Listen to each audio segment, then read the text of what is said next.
আসন্ন ত্রয়োদশ জাতীয় সংসদ নির্বাচনকে সামনে রেখে দেশে একটি উৎসবমুখর পরিবেশের মধ্য দিয়ে যাওয়ার কথা ছিল।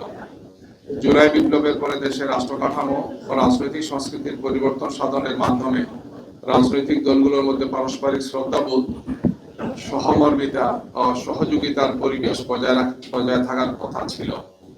কিন্তু গতকাল 28শে জানুয়ারি শেরপুরের ঝিনাইগাতি উপজেলায় ঘটে যাওয়া ঘটনা সেই উৎসবমুখর পরিবেশকে ম্লান করে দিয়েছে। উপজেলা প্রশাসনের আয়োজনে ঝিনাইগাতি ও শ্রীবর্দী উপজেলা সংশ্লিষ্ট নির্বাচনী আসনের প্রার্থীদের নিয়ে ইশতেহার ঘোষণা অনুষ্ঠান আয়োজন করা হয়।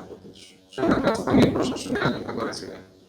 এই অনুষ্ঠানকে কেন্দ্র করে বাংলাদেশ জাতীয়তাবাদী দল বিএনপির এক দল উচ্ছৃঙ্খল নেতাকর্মীদের অব্যাহত উস্কানির কারণে 11 দলীয় জোট ও বিএনপি নেতাকর্মীদের মধ্যে সংঘর্ষ বাধে।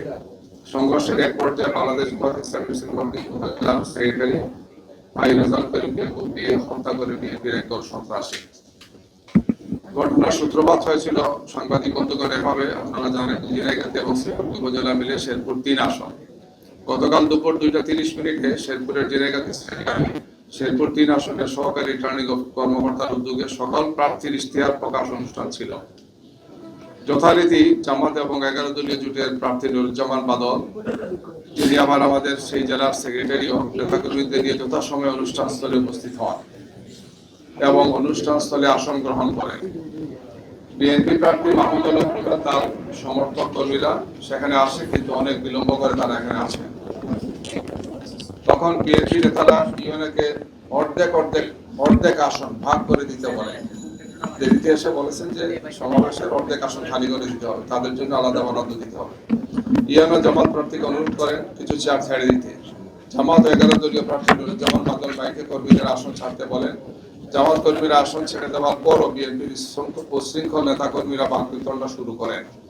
সেই সাথে ওই আসনের বিএনপি প্রার্থী মাহবুবুল হক রুবেল, বিএনপি নেতা আব্দুল হান্নান সহ বিএনপির উচ্ছৃঙ্খল নেতা কর্মীরা অব্যাহত উস্কানি দিতে থাকেন। এতে বিএনপি নেতা কর্মীরা হাতাহাতি এবং সংঘর্ষে লিপ্ত হন। এই দুইজনের উস্কানির কারণে, অন্য নেতাদের উস্কানির কারণে। এই অবস্থায় পুলিশ প্রশাসন বিএনপি নেতা কর্মীদের নিবৃত্ত না করে বরং নিষ্ক্রিয় দর্শকের ভূমিকা পালন করে।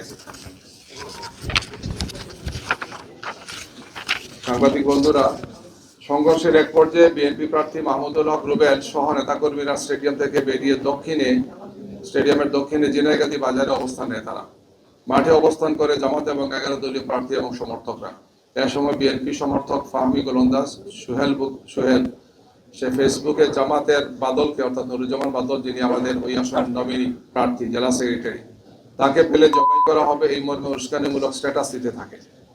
এই অবস্থায় ঝিনাইগাতি বাজারে দেশীয় অস্ত্র নিয়ে অবস্থান নেয় বিএনপি নেতা কর্মীরা এবং জামাত 11 দলীয় প্রার্থীকে স্টেডিয়াম থেকে বের হতে না দেওয়ার ঘোষণা তারা দেয়।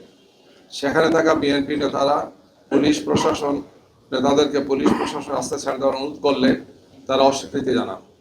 এই অবস্থায় মাইকে বিএনপি নেতাকর্মীরা অব্যাহত উস্কানি দিতে থাকে, যাতে উভয় পক্ষের নেতাকর্মীদের মধ্যে উত্তেজনা ক্রমান্বয়ে বাড়তে থাকে। প্রশাসনের কোনো সহযোগিতা না পেয়ে সন্ধ্যা 5:45টার দিকে ঝিনাইগাতি স্টেডিয়াম এলাকায় থাকা জামাত এবং 11 দলীয় জোট প্রার্থী নুরুজ্জামান বাদল নেতাকর্মীদের নিয়ে মিছিল সহকারে প্রবেশের চেষ্টা করেন। এ সময় বিএনপি নেতাকর্মীরা লাঠি এবং দেশীয় অস্ত্র নিয়ে তাদের উপর ঝাঁপিয়ে পড়ে। তাদের প্রতিরোধ করতে গেলে ধাওয়া পাল্টা দেওয়া শুরু হয়। এক পর্যায়ে জামাত নেতাকর্মীরা ছত্রভঙ্গ উত্তর পশ্চিম দিকে রাস্তা এবং উত্তরের স্টেডিয়ামের দিকে তারা চলে যান। পেছনে পড়ে যান জামাতের শ্রীবর্দী উপজেলা সেক্রেটারি রেজাউল করিম। তাকে তখন একা পেয়ে আহত করে রেখে যায় বিএনপির কর্মীরা। এক পর্যায়ে তাকে ময়মনসিংহ মেডিকেল কলেজে নেওয়ার পথে তিনি রাস্তায় শাহাদত বরণ করেন। এই সংঘর্ষের ঘটনায় জামাত এবং 11 দলীয় জোটের পক্ষ থেকে প্রায় 1/2 নেতাকর্মী আহত হয়েছেন। এর মধ্যে 16 জনকে শেরপুর হাসপাতালে চিকিৎসা দেওয়া হয়েছে। এছাড়া গুরুতর আহত 3 জনকে ময়মনসিংহ মেডিকেল কলেজে উন্নত চিকিৎসার জন্য পাঠানো হয়েছে। প্রিয় সাংবাদিক বন্ধুগণ, আমরা মনে করি পুরো ঘটনা পূর্বে আইন শৃঙ্খলা বাহিনী এবং প্রশাসনের ব্যর্থতার চিত্র স্পষ্ট হয়ে উঠেছে। প্রথমত, মারামারির সময় পুলিশ সহযোগিতা করলেও ঘটনা পূর্বে এত দূর আসতো না। সেটা না করে পুলিশ প্রশাসন নিষ্ক্রিয় দর্শকের ভূমিকা পালন করে। তবে সেনাবাহিনী ঘটনাস্থলে এসে সংঘর্ষ থামানোর চেষ্টা করে। এ সময় সেনাবাহিনীর একজন সদস্য আহত হন। আমরা সেনাবাহিনীর ধন্যবাদ জানাচ্ছি যে তারা সেখানে এসে পরিস্থিতিটাকে নিয়ন্ত্রণ করার চেষ্টা করেছেন। এই জন্য